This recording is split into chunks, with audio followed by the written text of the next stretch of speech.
Halo semuanya, perkenalkan nama saya Samuel Aras Michael dengan NIM 4112111123. Sekarang saya akan mempresentasikan hasil pekerjaan saya untuk mata kuliah penulisan karya ilmiah yang berjudul Perencanaan Jaringan Zero Link Failure pada Layer 2 yang bertujuan untuk meningkatkan keandalan jaringan.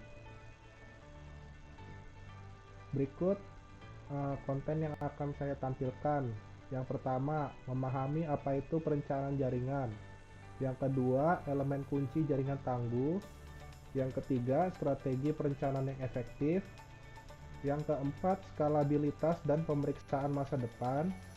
Yang kelima, tindakan dan keamanan dalam perencanaan jaringan. Dan keenam, integritas teknologi maju. Yang pertama, memahami perencanaan jaringan. Dasar-dasarnya, yang pertama, perencanaan jaringan di lapisan 2 berfokus pada optimalisasi koneksi untuk mencegah kegagalan tautan, memastikan komunikasi yang lancar, dan ketersediaan yang tinggi. Yang kedua, perencanaan melibatkan identifikasi node penting, implementasi redundansi, dan optimalisasi rute untuk meminimalkan waktu henti dan konektivitas yang kuat. Selanjutnya, yang ketiga, perencanaan jaringan lapisan 2 memprioritaskan mekanisme toleransi kesalahan seperti spanning tree protocol, link aggregation, dan virtualan untuk meningkatkan ketahanan jaringan. Yang keempat, penerapan perencanaan jaringan lapisan 2 yang efisien menghasilkan infrastruktur yang stabil dengan pengurangan waktu henti dan peningkatan efisiensi operasional. Lalu selanjutnya yang kedua, elemen kunci jaringan yang tangguh. Komponen-komponennya ada 4 komponen. Yang pertama, jaringan yang tangguh memiliki fitur tautan redundan, mekanisme failover, segmentasi jaringan, dan penyeimbangan beban untuk transmisi data yang andal dan kinerja yang lancar.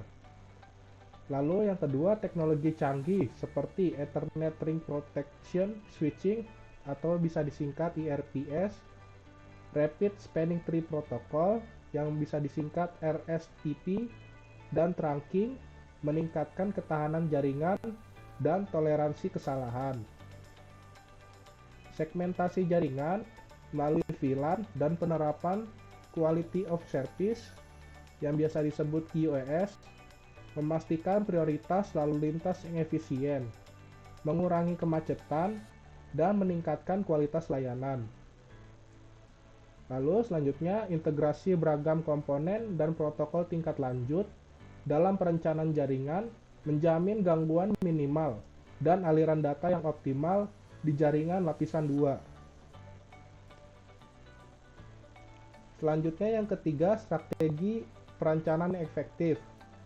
Efisiensinya yaitu yang pertama, strategi perencanaan mencakup audit jaringan, perencanaan kapasitas, pemantauan kinerja, dan pemeliharaan proaktif untuk mencegah kegagalan dan mengoptimalkan pemanfaatan sumber daya. Lalu selanjutnya, evaluasi berkelanjutan terhadap kinerja jaringan, penilaian skalabilitas, dan pembaruan rutin dokumentasi jaringan sangat penting untuk beradaptasi dengan tuntutan dan teknologi yang terus-menerus berkembang. Lalu alat pemantaunya otomatis, simulasi jaringan, dan perencanaan pemulihan bencana memainkan peran penting dalam memastikan deteksi kesalahan proaktif dan respon cepat terhadap tantangan jaringan. Lalu selanjutnya, perencanaan strategis untuk menyelaraskan infrastruktur jaringan dengan tujuan bisnis, memfasilitasi operasi yang hemat biaya, skalabilitas, dan konektivitas tanpa batas untuk meningkatkan pengalaman pengguna. Lalu yang keempat, skalabilitas dan pemeriksaannya dalam masa depan. Kemampuan beradaptasinya ada 4 poin, yaitu perencanaan jaringan yang terukur, memungkinkan perluasan yang fleksibel, mengakomodasi pertumbuhan dan kemajuan teknologi tanpa mengorbankan kinerja atau keandalan. Lalu selanjutnya strategi masa depan mencakup antisipasi evolusi jaringan, adopsi teknologi baru, dan perancangan arsitektur yang mendukung integrasi layanan baru secara lancar.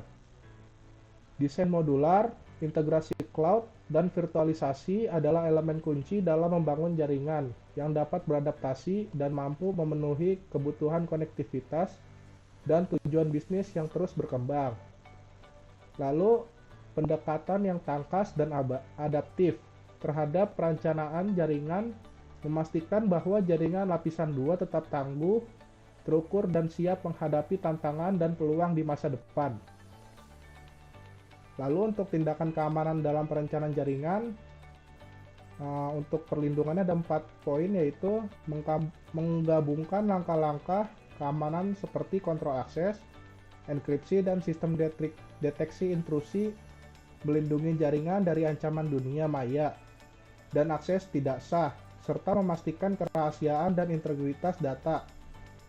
Lalu penerapan firewall, VPN, dan kebijakan keamanan ketat untuk memperkuat pertahanan jaringan, memitigasi resiko dan kerentanan dalam infrastruktur jaringan lapisan 2. Selanjutnya kita perlu melakukan audit keamanan rutin, pelatihan karyawan, dan rencana respon insiden sangat penting dalam menjaga lingkungan jaringan yang aman dan mengatasi ancaman keamanan cyber yang muncul secara efektif. Kerangka kerja keamanan yang komprehensif dalam perencanaan jaringan menetapkan landasan yang aman untuk jaringan lapisan 2, serta melindungi aset penting dan menjaga keberlangsungan operasional. Lalu integrasinya dalam teknologi yang maju, untuk inovasi yang ada 4 poin, yaitu mengadopsi teknologi canggih seperti Software Defined Networking yang bisa disebut SDN, Network Function Virtualization atau disingkat NVF, dan integrasi untuk IoT, Internet of Things. Merevolusi kemampuan jaringan, memungkinkan infrastruktur yang dinamis, tangkas, dan dapat diprogram. Lalu selanjutnya teknologi virtualisasi mengoptimalkan alokasi sumber daya, meningkatkan skalabilitas, dan menyederhanakan manajemen jaringan, memfasilitasi penerapan layanan secara cepat, dan meningkatkan efisiensi operasional. Selanjutnya pengontrol SDN, platform NVF, dan perangkat IoT meningkatkan visibilitas jaringan, otomatisasi, dan daya tanggap, memungkinkan organisasi memenuhi tuntutan konektivitas dan kebutuhan bisnis yang terus berkembang. Konvergensi teknologi canggih dalam perencanaan jaringan mendorong inovasi dan efisiensi, ketangkasan, dan menyiapkan landasan bagi jaringan lapisan 2 yang adaptif dan tahan di masa depan. Sekian presentasi saya mengenai penerapan jaringan Zero Link Failure pada layer 2. Kurang lebihnya mohon maaf jika ada salah kata.